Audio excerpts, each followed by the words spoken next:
అస్మద్గురుభ్యో నమః. పద్మపురాణంలోని భగవానుని 5 నివాస స్థానముల గురించి వేదవ్యాసుల వారు తమ శిష్యులకు వివరించారు.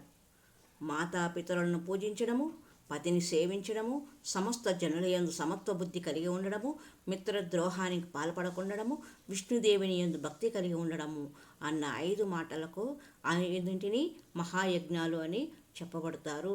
ఆ 5లో ఏ ఒక్కటి ఆచరించినా మనము మానవులు సద్గతిని పొందవచ్చును అని, ఇహలోకంలో పరలోకంలో గౌరవ మర్యాదలను పొందవచ్చు అని చెప్పారు.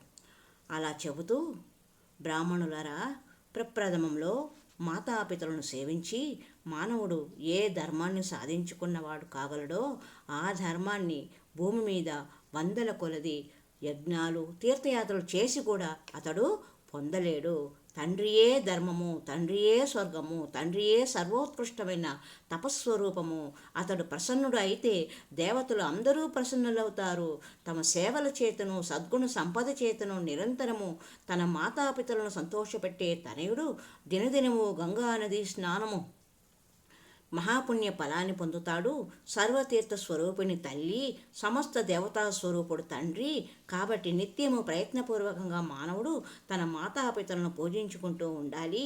వారికి ప్రదక్షిణం చేస్తే సప్తద్వీప సమానాలంకృతమైన సమస్త భూమండలానికి ప్రదక్షిణం చేసినంత పుణ్యఫలం ప్రాప్తిస్తుంది.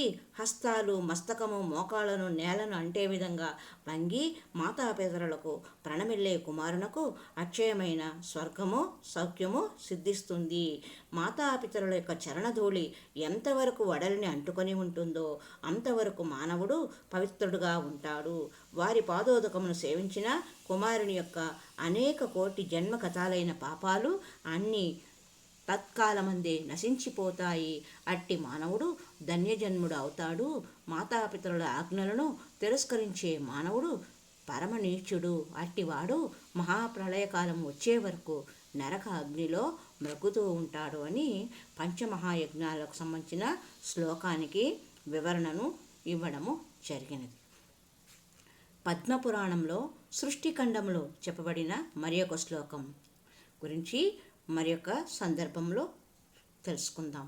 హరి ఓం తత్సత్.